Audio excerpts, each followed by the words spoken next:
Well, today's judgment day for the last two players in the massive Pete Beck securities fraud case. Now, this is a story we've been bringing to you since our exclusive investigation broke in November of 2012, and today, to some degree, puts a bow on it. Local 12 was the only TV station in the courtroom today for the finale, and Rich Jaffe, who's been on this since the story started, joins us now from the Hamilton County Courthouse with today's final act. Good afternoon, Rich.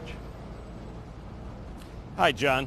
Chip DeMoy and John Fussner were hoping to catch a break today at sentencing, and basically they got it because of their extensive cooperation with the Attorney General in the Pete Beck securities fraud case. You'll remember just last week we saw Beck escorted out of the courtroom in handcuffs, headed to 4 years in prison.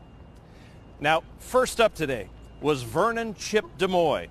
He was one of the lead money raisers for the fraudulent companies that duped investors into losing millions of dollars. He pled no contest to one count of securities violations. Basically, he didn't have a securities license. After half of a $1 million deal came in from an investor, DeMoy pocketed $22,000. For his cooperation, he got 3 years community control and is paying back the $22 grand. Next, John Fussner, the CEO of one of the biggest bogus companies, Christopher Technologies. He also got 3 years on community control, but was ordered not to pay any restitution. Both men say the fraud, the case, their felony convictions have all ruined their lives. I am so very sorry for what happened to the investors, but I truly had no idea of the magnitude of the crimes against them over the years. I wish them peace. I never entered into any business with the intention of losing money, and I certainly never intended to take anyone's money. And I'm very, very sorry that people lost money.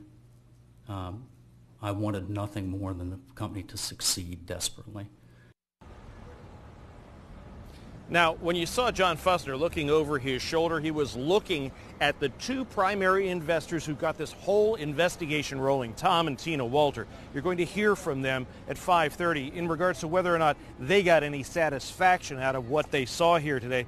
And I have to point out, while these guys sounded really contrite in court today, we heard in testimony and we reported during the trial that there were times that the money came in from investors and there was basically a feeding frenzy from the guys involved in this scam.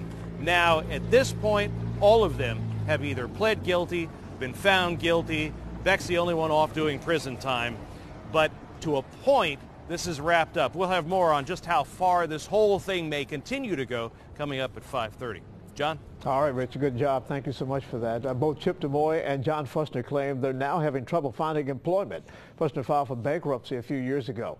Ex-state rep and CPA Pete Beck was in charge of the finances of the companies involved in the fraud. Investors say that he used his credibility and standing to convince them the investments were solid.